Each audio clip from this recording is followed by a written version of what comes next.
All right, here we go. OverDrive, off and running. TSN 1050 on the TSN app, your home smart speaker, up on TSN Plus all afternoon. Bryan Hayes, Frankie Corrado. What a night we got tonight. We got Canada-Argentina down in the New York area. We've got the Blue Jays in San Francisco playing the Giants. We got the semis of the Euros.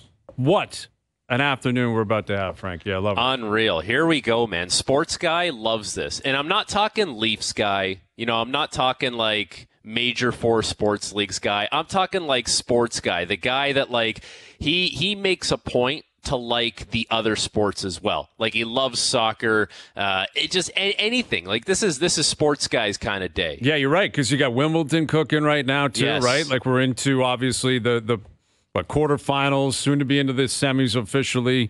Djokovic is through. He's all pissy over there with everybody, like he always is. What is he talking about? And I'm not like a Djokovic hater. I don't care about whatever. Like he's a different bird for sure. But what the hell was he talking about today? That is the most absurd thing I've ever heard. Yeah, he got caught up in. Like, it was kind of like a Simpsons episode. Like, were you saying Boo Earns? And they actually were saying Boo Earns. Like they were actually rooting on his opponent. And I think it's got to be deeply rooted. I think he feels like he doesn't get the level of respect. And based on who he is and what he's still doing, he deserves all the respect in the world, right? But the fact is, I don't get the impression like tennis fans around the world, they don't revere him the way they revered Federer. They don't revere him the way they revered Nadal. And he's probably all bent out of shape because of that. Yet, when you look at what he's done, like literally winning more than anybody, you could argue he's the greatest player of all time, and he's still going, and he's at Wimbledon. No one's owned Wimbledon more than him, including Federer, including Sampras. And he obviously has a sensitivity to it that maybe he's not getting the amount of love or... remember he was all bent out of shape at the French Open as well in terms of playing in the rain and how slippery the clay was, and he's so insecure. For a guy got a that lot has of issues won, right now. For a guy that has won everything in the sport and continues to still win and play at the top of his game, I cannot believe how insecure he is. That fans are kind of going. I guess the guy's name was Rune. Yes, like the guy he was going up against. Yeah, and it's like when Bobby Lou used to make a save in Vancouver. The whole crowd would go Lou, right? Like they weren't booing him, they weren't booing anyone. They were just kind of giving a little jolt to Bobby Lou and the Canucks, and they're saying Rune. And this guy, who is one of the most decorated tennis players of all time, has he's got to talk about it. He's got to make the issue about him, right? It's he not won it about in him. Straight sets. Who cares about Rune? Rune is irrelevant at that point. You're through. His side of the bracket's wide open for him to do some serious damage now. And listen, that's probably at the root of it. You speak to the insecurities or the fact that he's just seeking out like overwhelming love and basically unanimous love, even though it wasn't booing. And he claims it was a trick. Like there was some booing in there, and it was being disguised by Rune. Think about how crazy that sounds. Like there's some big manipulated plan. Half the crowd, you say Rune so we can slide in boo. Like if you're going to boo someone, you just boo them. You don't disguise it. There's no camouflage based on the fact that the other guy's name sounds the way it does. But I think that's exactly what we're driving at here. He hated the fact that anyone would root for a guy like Rune, who is a nobody in terms of the grander scheme of things compared to Djokovic, right? Where my guess would be he looks at that saying, if Rune was playing Federer, you wouldn't do that. If he was playing Nadal, you wouldn't do that. If he was playing Pete Sampras or Andy Murray, you wouldn't do that. But those guys don't act. They don't act like clowns. Not. Like Djokovic has to do his whole routine all the time, right? Like he's got to do the post-match routine with he kind of does. His nickname is the Joker. He kind of acts like a Joker. So you can't expect to be treated like the king when you act like a Joker. Like you talk about Federer. Federer did everything with grace. Like that guy was I don't know. He came across the screen in the most perfect fashion. Like the hockey equivalent would be like Nick Lidstrom, where you could never find anything wrong with the guy. It was just seamless. It was beautiful. beautiful. It was perfect. Like, yeah, of course you're not going to do that to Federer. He doesn't bring that on himself. This guy, he's always got stupid remarks. He's always got like some kind of routine. I got to say, like, I'm not a Djokovic hater as much as I sound like one right now. Like, I respect the guy and what he's done in the game. And like, you have to. It just reeks of insecurity from one of the best to ever play the sport. Yeah, exactly. Like he just won the match in straight sets, and he's all bent out of shape because he perceived Rune chants as boos or disguised as boos. And he couldn't, like, even if you wait until you get to the podium after, say, hey, I quickly want to address something. Like, that's the beauty of a tennis tournament. Like, it's uniquely tennis, and it's incredibly cool where they have the surround sound mic, and you're out there and you thank the crowd. And Wimbledon in particular is very stuffy, obviously. We know it's all white. It's got its own rules. It's got its own history. And everything's about grace and, all that kind of thing. Your decorum and how you... So I guess there's a part of me that's like, he's kind of going outlaw a little bit because it is Wimbledon. And he's like, I don't even care. This is something you'd expect to hear in New York, right? Like McEnroe would say at the U.S. Open or something. And he's willing to do it there. But it does seem like it's a long-standing thing. And yet I find Djokovic to be very interesting because of that, because of his general attitude, because of his history, because of the way he approaches things. I think it's an example of how you have to have a variety of personalities at the top, right? Like, I wouldn't say Djokovic is a villain. I'm not sure. I don't think he can be a villain necessarily in tennis. I'm not sure it's conducive to that. I guess there have been examples over time. But if you're going to compare it like Djokovic, Federer, Nadal, Federer would have his moments where he'd be a little bit pissy too. Like there were times where it would happen. You have a long career, that's going to happen. But for the most part, it was graceful. Everyone loved Federer. Everyone was rooting for him, especially at Wimbledon. He battled at the end of his career. Nadal, the same kind of thing, where Djokovic has been somewhat of a nomad in terms of him seeking out like his home. Where like Nadal, you knew had the French Open. Like the greatest ever to play on clay. That was his home. That was his spot. That's where it was like, this is Nadal's palace. And it seemed like the same thing with Federer at Wimbledon. Yet, when you look at Djokovic's record there and what he's done, he's worthy of the same accolades and basically feeling as if he should be, the guy who's the face of Wimbledon. But I think he knows that's not going to happen because Federer has already secured it, and he had to battle Federer, and he had to beat Federer there. So it's almost as if he's a nomad. Like, where is his stage? It's probably not New York. We know it's not Australia because of what happened during COVID. So where is it? You honestly can't control sometimes. Like, the crowd is going to get behind you if they want to. Like, there's not much you're going to be able to do about it. So Djokovic kind of has his standing with the crowd. I don't think it's changing much. Like, a guy like Medvedev, who wins today, like, he's a guy who doesn't get a lot of love, but he doesn't really care. He just, he's just disheveled, and he goes out there and plays. He's got bags under his eyes. He looks like Hairs he's so everywhere. beat up. And about, if you watch Medvedev, like, it feels like halfway through the match, you're like, this guy might run out of steam any second now, but he just keeps going and going. And you know what? Like, he never gets the crowd. And maybe that's a Russia thing. I don't know, but it feels like he never has it, and he doesn't really care. He's just out there to conduct business, and Djokovic, he cares about it. And I don't know, man, you don't care when people are out there saying Hayes is a fraud. Like, you just have to embrace it. You just have to embrace it. You lean right into it. Like Warren Fogle, you move on with your day. You move on with your day. That's exactly right. And Medvedev's through, Alcaraz is through. So, and Djokovic is through. So, we'll see what comes of it on the men's side, on the women's side. But you're right, Wimbledon cooking today. It's 2-1 in the semis between Spain and France.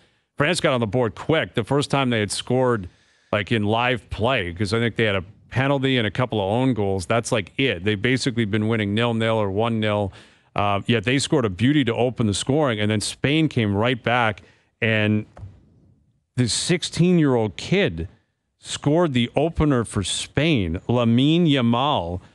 He's 16. I guess he's 17 on Saturday. He scored the most beautiful goal of the tournament. It went absolutely bananas, as he should. I mean, went crazy in reaction, tying at 1-1, and it's since been 2-1, I guess, in favor of Spain. So they're into the second half. That's up on TSN. You got Wimbledon going on, and down in New York, the boys are down there. Luke and Stephen Caldwell and Kevin Kilbane, they're all down there, and Duffy's down there, and obviously Matthew Shinetti. And I've seen some of our media down there saying they're picking up on a lot of a lot of Canadian flags and a lot of Canadian shirts, throughout the streets of New York, and I'm sure around the stadium in Jersey leading up to the game tonight. I think we're all well aware it's going to be overwhelmingly, Argentinian in terms of support, in terms of tickets sold. But hopefully every game it gets to be a little bit more. And I think that's the sign of, a story that's picking up steam when you get people jumping on and saying, I got to get down there for this game. Like, this is something I don't want to miss if I have the opportunity to do it. There's a lot of expats that live in New York or up and down the East Coast that can get to the game. Tickets aren't easy to find. I'm sure they're not cheap.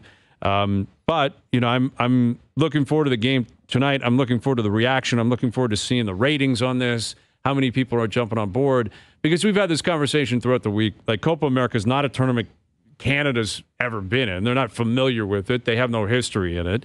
It's obviously, one of the three big tournaments around the world, World Cup being one, Euros two. It's probably the third. It's probably number three in terms of international play. It happens every 4 years.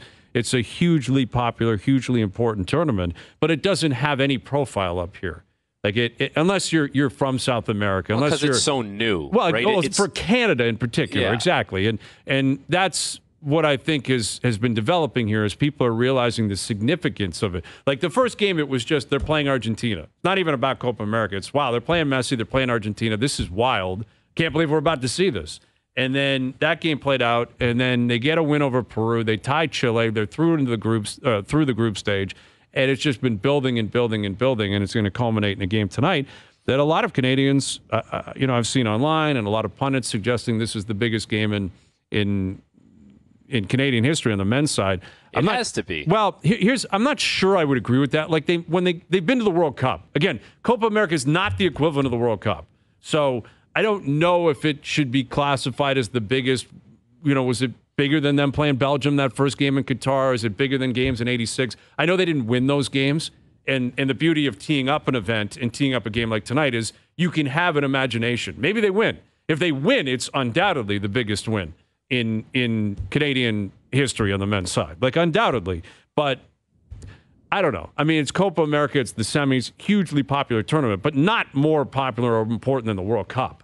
No, so, but I buy that this is the biggest game in Canadian soccer history because this is an elimination game against the defending World Cup champions who are ranked number one in the world, and it's messy and it's different than that round robin game because now you got a lot of skin in the game here. And think about this, like you have 90 minutes.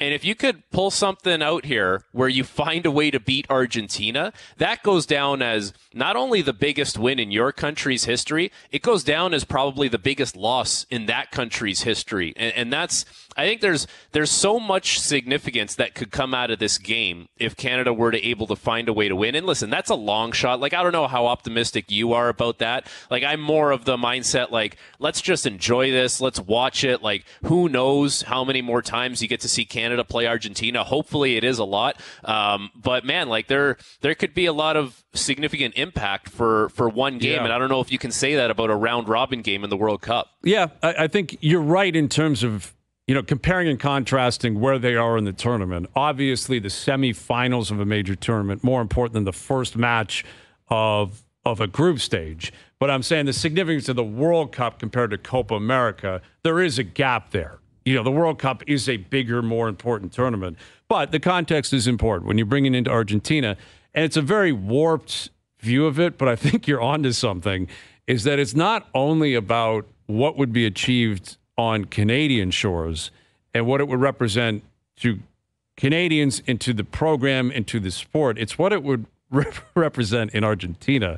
Because I don't know if Messi's making it to 2026, the World Cup. I don't know if he will.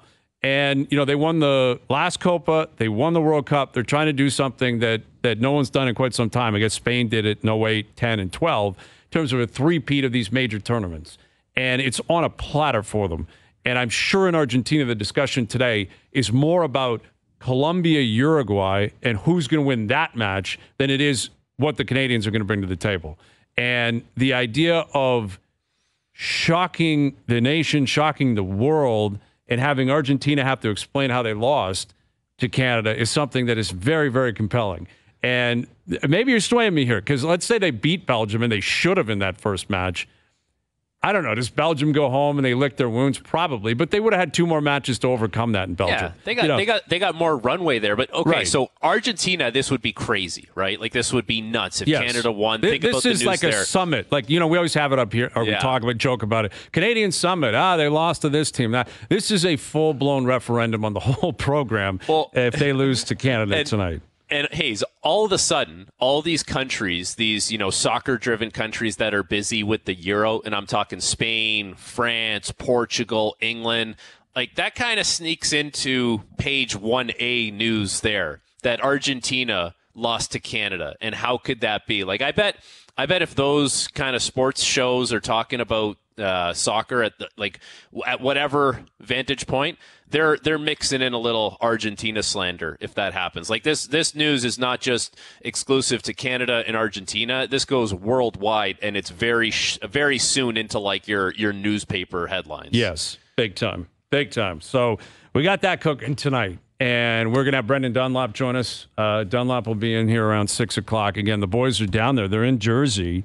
It's just an incredible job on TSN because they're doing the pregame, the halftime, the postgame for Spain, France. Tomorrow you've got England versus the Netherlands, and obviously into the game tonight, 8 p.m. kickoff down in Jersey, where, as we established yesterday, and as Matthew Shinetti reported, the Argentina side is staying in the New York Jets locker room, which I think is a huge boost. Now, it may be balanced out by the fact that I'm sure you saw Drake has put a massive wager down on Canada to win tonight. So he's posted that on his socials that he's all over Canada. He's put a huge amount of money on it. He's got to stop doing that, man. Yeah, it's like, God, we don't want to see that, man. Like, we don't. Your history in terms of being affiliated with teams is just simply not a positive one. The 2019 Raps notwithstanding. If you want to make your bet, go ahead. Please keep it quiet. And Canadians just don't want to hear it because, again, I was feeling very good about the fact that Messi could be in, like, Aaron Rodgers' stall right now, but it kind of balances out by the Drake curse, so I'm not sure how I'm feeling about that. That kind of goes to show you, they don't really, in Argentina, they might not know, like, I don't know, the Jets and their history. And, like, because I bet there were people in Canada's staff that were like, we want nothing to do with that. Yes. Don't even put any logos from our walk to the bus to our locker room. We want nothing to do with the I'd Jets. rather get ready in the street. Yeah. Give us a trailer. Exactly. Give us a trailer, put some tents up. I'd rather get ready in some tents than have to be anything close or even affiliated to the New York Jets. Yeah. Nothing affiliated with the New York Jets. So you're right. That's on Argentina not to send a runner out. You need to hire someone from the States to say, dude, you can't have that. You got to find a different room. What was Rodgers? He was like 8 snaps, or was it 4 snaps? Four snaps. So Messi's got to make it 4 minutes into the game, and then we'll know that the Jets thing isn't really hanging over them. Yes, that is valid. So we've got that. Again, we got the Jays in San Francisco playing the Giants tonight, which from a setting standpoint, it doesn't get much better. I think it's one of the coolest parks going. And, we got 2 series before the All-Star break. Keegan Matheson will join us in about 10 minutes. We'll set the series up for you and what we can expect down the stretch here, because really it is about the clock ticking towards the trade deadline and, the Jays eventually having to put their stake in the ground and making a call on what their plan is. So Keegan will help us do that in about 15 minutes. On the Leafs front, I don't know how to describe if this is major news, minor news. It was inevitable. I think we all saw this coming. But Wes Clark, who's been running their amateur scouting and running the draft the last few years, has left the team and has taken a job, shockingly, with Kyle Dubas and the Pittsburgh Penguins. So Leaf fans, because of the Easton Cowan pick, like very, very rarely do I recall 10 years ago talking about the scouting staff of the Leafs. Like, it was just a general conversation, more so about the GM, the president, the direction of the team. Where's it going? If they didn't draft properly, it was, on the overall macro level of the team, how dare you? Where with Wes Clark, Wes appeared to get all of the accolades for drafting Cowan in particular, because it was such a reach and everyone loves that story. And obviously he just had the year that he had. But this was always going to happen when Kyle Dubas left. He and Wes Clark have been very close for a long time. Wes was waiting to go. The second his deal came up, he obviously went. He got a bigger job. He got a bigger title. I'm sure he got more money, more security. He's not familiar with trade living. And now it's on the Leafs. It's not about, who's going out the door. And I wish nothing but success and good luck to Wes and Kyle Dubas and the Penguins in the future. Now the opportunity is there for the Leafs to make sure you get someone here who is the best of the best. There's no salary cap in this. They have the largest staff maybe in pro sports. They hire people constantly, all the time. You want a gig? You got it. You want a title? You got it. Well, now you need someone to draft and develop, and it's mandatory you get it right. And that's the bigger story for me. Not about Wes Clark leaving. It's about now you got an opportunity. You got to fulfill that role, and you better get someone that really knows what they're doing. Well, but that's where, this staff and Tree Living, you almost have to look at it as not going to just hire someone that I know. Like Kyle Dubas brings in Wes Clark, and Wes has a good track record. He's only done the draft here in Toronto. Like, he's only headed it up for the last 3 years. So we don't know what these players are actually going to become.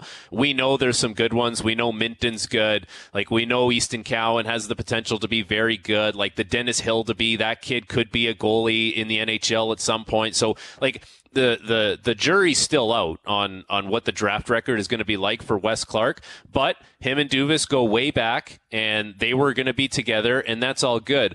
But now, like you said, Hayes, do you just bring in your guy from wherever you were? And actually, like, if you look at, Calgary over the years, it kind of sticks out, like the players that they drafted but like didn't want to show up. I'm thinking of someone like Adam Fox, and of course Tkachuk kind of fell into them, but they made that pick. And like there's been a few over the years where it's like they've actually drafted some pretty good players. They just haven't had the luck in those guys sticking around. But you're right. Like, this is the competitive advantage that the Leafs have, is that the pocketbook is very deep. So you want to sign Chris Tanev to 6 years? Go ahead. No one's going to care in that organization that you're paying him in his last 2 and he might not play. You want to spend a lot of money to go get the best scouting staff, best player personnel, whatever. Go out and do it. Like, that's your competitive advantage. And it'll be interesting to see where they go, because there are a few people there that have been in that, organization in the pro scouting department for a long time. Like, we talked about Mark. I'm sure you guys did. I was playing for the team, but I'm sure you guys talked about Mark Hunter a lot when he was running those drafts for Toronto.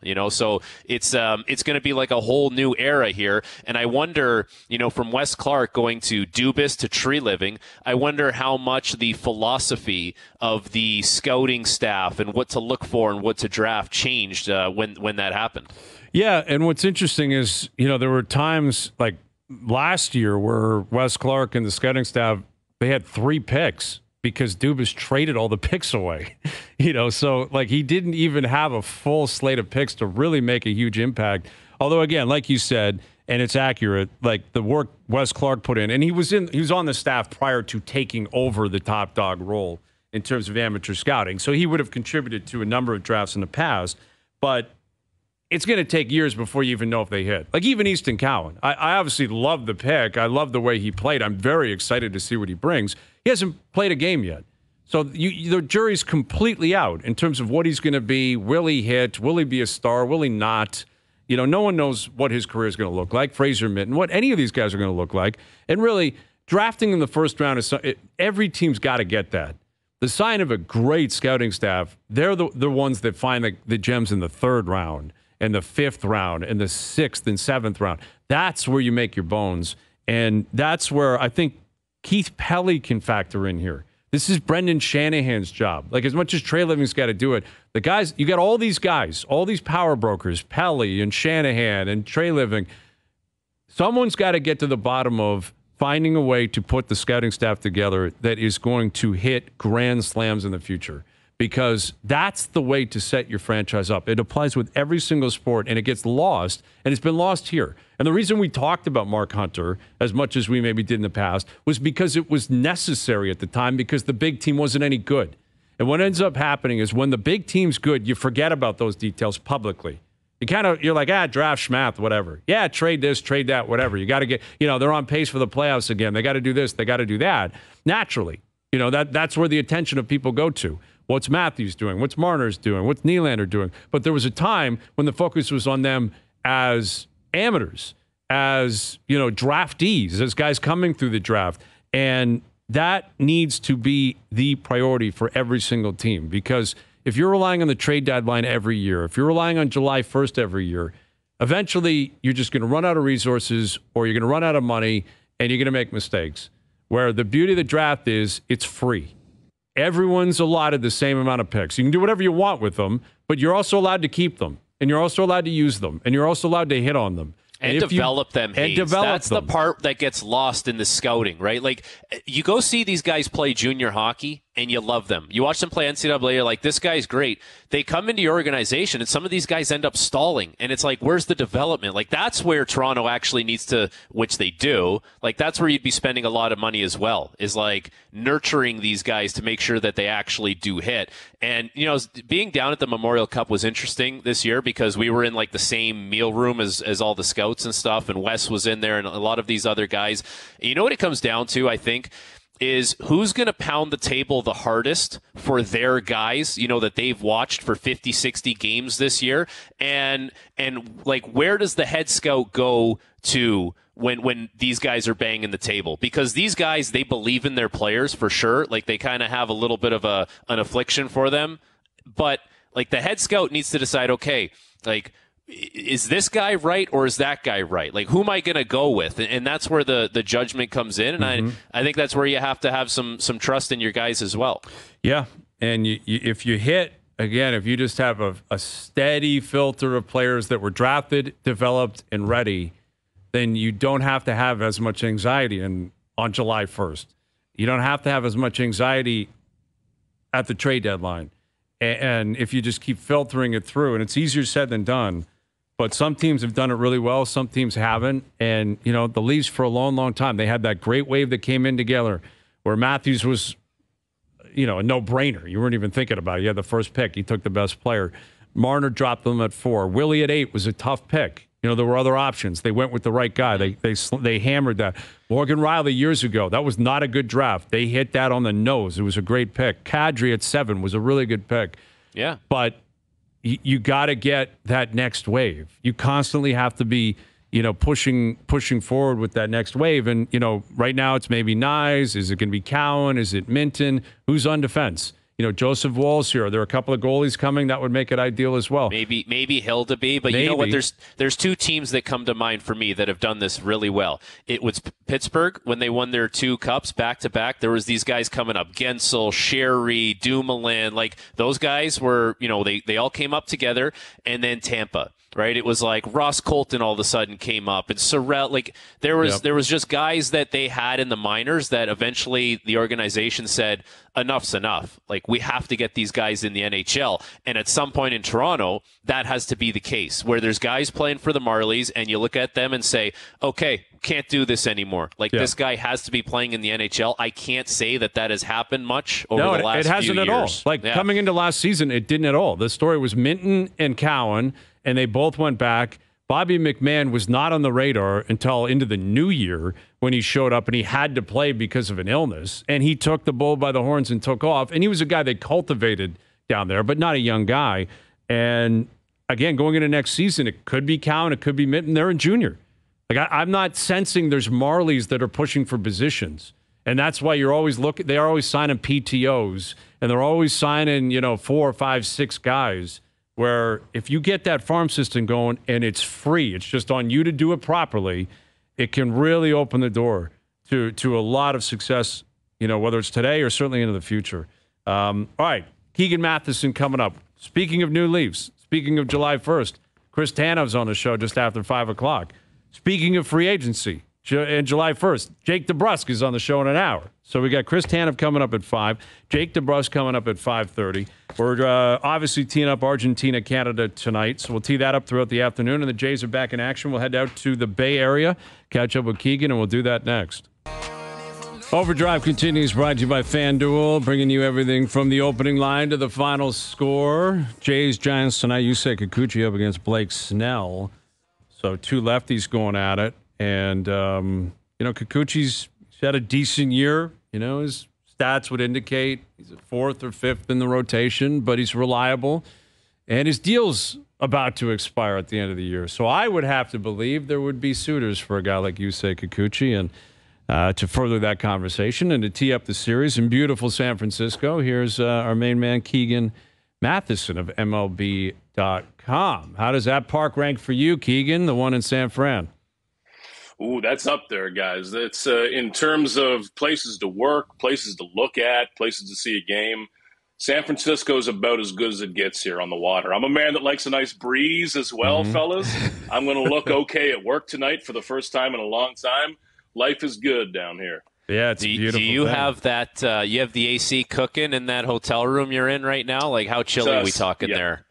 62 right now, fellas. 62. I've been going through a bit of a run doing some TV through today, so it's we're set on 62, setting the bar low, so I can I can tell some lies about myself here. Stay dry on camera. I love it, man. It's like a meat cellar in there. It's beautiful. You should have like sausages in the background. It's great to see you. We appreciate you doing this. And as I said, Kikuchi on the mound tonight. How, if you look into the future, we get to August 1st. Where do you see Yusei Kikuchi playing? Toronto versus the field. Which one are you betting? Heavy field right now. It just depends on what type of package they can get. And guys, these next few games matter a lot for Yusei Kikuchi. His next few starts, I should say. If you are trying to trade off somebody like a Jimmy Garcia, a Justin Turner, I think you're a little more certain who they are. Doesn't matter as much how these next few weeks go. But with Kikuchi, if he has a few bad ones, then a contending team is looking at him as, okay, maybe a number 5, maybe a swing guy. He's a lefty who can throw 97. There's always a role for that. But if he goes out and gives you 6 innings with a run earned, 7 innings next time, well, then teams are going to start looking at him as a guy that can give you some actual upside in the rotation.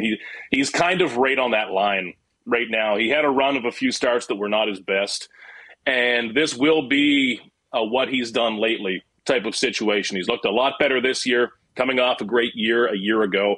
But if you are trading for Yusei Kikuchi, you're trading for what, 9, 10 starts? You need to make sure he's hot right now and that you're going to get the most out of those if you're going to give up anything legitimate. What's the best case scenario for the Jays at the MLB trade deadline? Like, what would be they nailed it? Oof, picking a real direction. If they get caught in the middle, that's the worst place to be. If they do something halfway, that's bad news. Now, I understand that they are going to want to try this again in 2025. I don't think they're going to sell off Bo and Vladdy and everybody else. All right now, there's a window that can still be cracked open, and there are jobs on the line that people would like to stay in. That's a factor in all of this as well.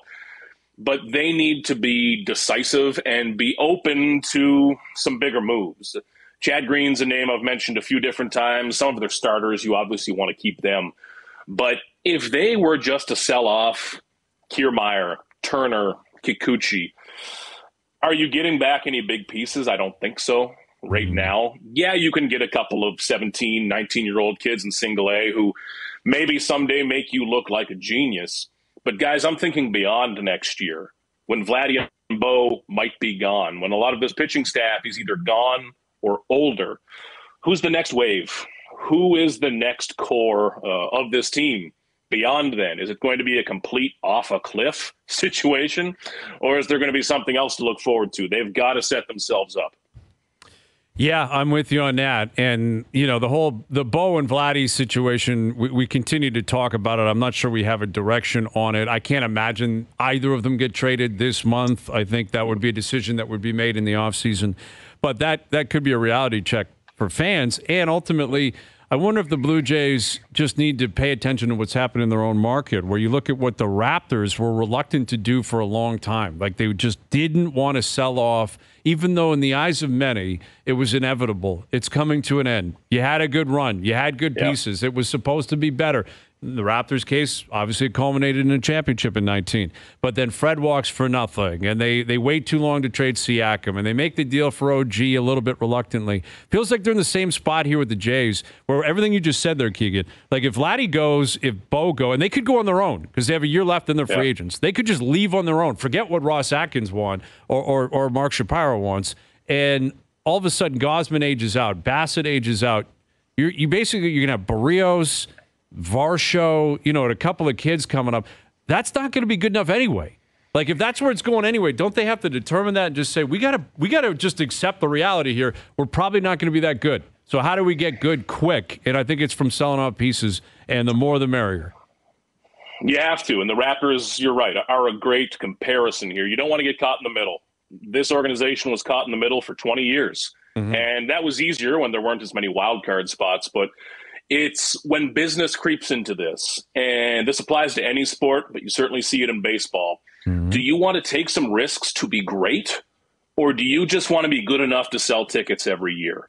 It's a lot more fun when you take that risk and try to be great. Yeah, you might fall flat, but we're looking over this past almost decade of Blue Jays baseball with a whole lot of talent, a whole lot of players who 10 years from now, I might be writing stories of, my God, how did that guy not win a playoff game here? How did that rotation, how did that lineup in 2021 not win a playoff game in this city? These windows do not last forever. And the Blue Jays, this is where it comes to being decisive. And the temptation of next year is what this is all about. This trade deadline is all about 2025. When you have Vladdy and when you have Bo here, you want to try this one more time, but that's the pivot off of the pivot off of the pivot off of the pivot, guys. I mean, it hasn't worked yet. And how many pivots do you get? My goodness. So they need to figure this out very quickly. And what does that 1 year fix look like? I'm not sure what they would plan to make this work differently next year. So I understand why an organization would want to try in 2025, obviously. But how is it going to be different? Because it has not been yet. It's like shades of 17, where they had just been through the ALCS back-to-back, and they're like, you know what, we got to try to keep this together. Maybe Donaldson and Bautista and Edward, maybe it can work. And it didn't. They gave one more crack at it, then finally they scaled back. Obviously, though, those teams went to the ALCS back-to-back years and reignited the city and the fan base. You can't say the same thing about this year or even last. With Keegan Matheson, you're around the clubhouse all the time. You're around baseball people all the time. I'm curious what you make of Blake Snell's season. And he's on the mound for the Giants. He's been activated off the IL. He hasn't pitched in over a month. He's got an ERA of 9.5. He won the Cy Young last year, and he had to wait forever to get a deal. He finally got one in San Francisco. He felt shortchanged. I think the Players Association felt shortchanged. But then you look what's happened this year, and it's a disaster. So I'm sure the Giants and other owners are like, that's why we're not giving this guy a long-term deal. Like, what do you think the impact of Snell's season last year, the offseason negotiation, and what he's doing this year, what kind of ripple effect could that have on baseball and pitchers in particular?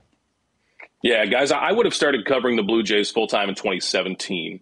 And the single biggest thing I have changed my mind about or developed how I think about is that if you start late, you're toast.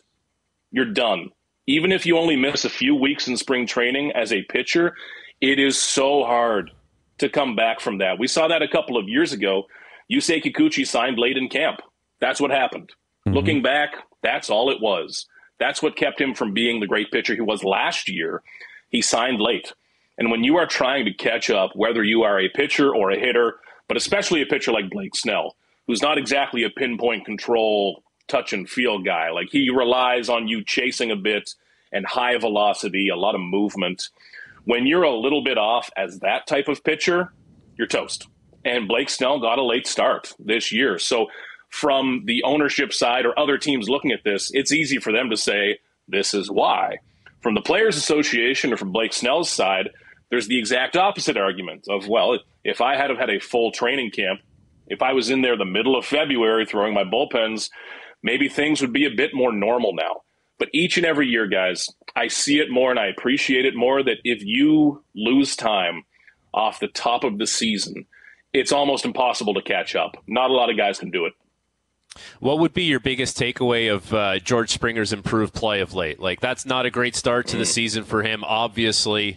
He's played better of late. Like, I don't know. What does that mean in the grand scheme of things for you?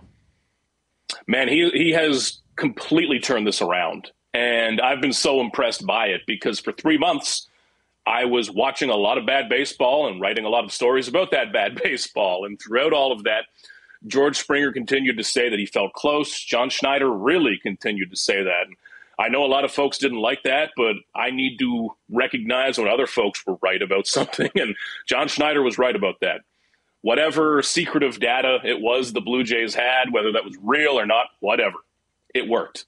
George Springer turned this around, and you're seeing a guy now who is mentally freed up, I think. And the way that I've compared this lately is that when you have a 550, a 580 OPS, you're up there thinking, my God, I can't get out one more time. It's going to drop even further and further. He was one of the worst hitters in Major League Baseball, period. Now, once you get some momentum going, you're saying, hey, I can take a big swing. If I strike out, so what? I'm hot. I'll get him next time. You're seeing some of that power come back. And Springer is an absolutely remarkable athlete. This guy is built like a linebacker. He has the natural power. And you're seeing that a little bit more now. I did not see it coming this quickly. Really didn't. So credit to him, man. This lineup needs that. They need a few more to do the exact same thing. But this has really, really suddenly turned him around. Yeah, big time, and he's batting leadoff again, and I'm sure he's going to hold on to that until it completely craters, if it does at all, and hopefully for George and the Jays, that's not going to be the case. All right, Keegan, we'll leave it there. Enjoy yourself tonight. Enjoy yourself out in San Fran, and we'll do it again soon. Thank you, buddy. All right, fellas, take care. There's Keegan Matheson of MLB.com. Late game tonight, so you can do that hit from the hotel. That's great. Yeah, he's usually at a ballpark. There's stuff going on. He's hot. It's nice that he gets to hang out in the meat locker there. Yeah, that 62 is wild, man. Like that's a bit much. That's really, really cold. But San Fran's a wild, temperature swings out there. Like we went to a ball game out there. Must have been, I think it was in June, like late June. This would have been years ago, and it was a night game. And it was beautiful all day, hot. Sun goes down, freezing at night. Like freezing. Like it just swings. But it's just an awesome park. And great history, obviously, out there in San Francisco. And you got two lefties going tonight, Blake Snell and Yusei Kikuchi. And, the Giants, they got a lot of great history. But, this year they're not doing so well. They're 3 games under 500. And everyone in that division, as has been the case for a long time, chasing the Dodgers. It's been a while for the Giants. Like I can't remember the last time the Giants were really leading that division or putting years together where it's like consecutively very good teams. They're kind of been that middle of the pack in that division. Yeah, they won those 3 World Series, but that was a long time ago now, right? That would have been like 11, 13, 15 or 10, 12, 14, something like that. And, since then they've poked their head up. A couple years ago, they had a pretty good team that made the playoffs, but didn't do anything. It's been the Dodgers division for years now, and then Arizona, came out of nowhere last year, and look what they did. And That's right. The Padres have been spending, yet they've been kind of getting rid of a lot of those bigger pieces. Yet they're doing okay this year. So we'll see what the Jays have in store tonight. They're in San Francisco, then they go to Arizona, I believe it is, for 3, and then they're into the All-Star week and into the All-Star break. And this year, only one Jay's going, and it's Vladdy. Vladdy's the only guy going. And how many guys are going to go off it hasn't really been a banner year for many of these guys. Rotation hasn't been great. Like Vladdy's having a good year. Other than that, I don't know. Nobody else. You've got to have someone there representing them. It's going to be Vladdy because of his name value, and he has been very good lately. But if it wasn't Vladdy, I guess it would have been Dalton Varsho before his play started to tail a little bit. You're not sending Isaiah Kiner-Falefa to the All-Star game. Imagine that. Imagine that's who you had to send. It would have been possibly like a month ago. Varsho's, I believe, he's hitting less than 200 now. I know he is. Well, and he's really started to tail off. Yeah. But he had a good start defensively. He had that catch over the weekend that was phenomenal. It's a great catch. Unbelievable. He's a great defensive player, and he was better than he was a year ago at the start of the year, but it's starting to tail a little bit. So, yeah, you're right. Gosman's not there. Barrios would have been there the way he started the season. Yet his numbers have bloated. Kikuchi, the same thing. His ERA is now up over 4. So it's, Vladdy or bust. That's what you get. When you're not a great team, not a ton of high-profile guys doing a bunch of things, you get one guy, and it's Vladdy. All right, Chris Tanev coming up. Jake DeBrusk coming up as well. We're tracking Spain, France. It's 2-1. We're into injury time in the second half, too. France is pushing, but Spain is in a very good spot there. So we'll continue to track that. And, of course, Canada-Argentina tonight on TSN. OverDrive continues. TSN 1050 and on the TSN app. All right, confirm and deny still to come. Chris Tanev, one of the newest Maple Leafs, will join us in about 10 minutes. Jake DeBrusk as well. I'll ask Tanev, who he thinks he could play with. Everyone's got him paired with Morgan Riley, which I think Mo would love to see that happen, right? But do you have any ideas? Is that a lock? I'm sure that'll get a look. You know, Sheldon Keefe in the past, you knew if you had a new player, he's going to play basically with everyone at some point over the year. We're going to have to get used to that with Craig Berube, like how he approaches it. Is he going to try to find something and stick with it? Is he going to get the blender out? I'm not sure. That'll be the first look. That's the first look he's be. going to get is with Morgan Riley, and I would imagine you're going to give that a lot of runway because why wouldn't you? Like, are you going to put Jake McCabe back there? Are you going to put Liljegren back there? Like, you've seen it, you've done it. Like, this is a new, fresh opportunity to get a legitimate veteran guy who will complement Morgan Riley very well and maybe can do what, you know, Chris Tanev did with Quinn Hughes. Maybe he can do that now with Morgan Riley because when Tanev played with Quinn Hughes, that was a dynamite D pair in Vancouver.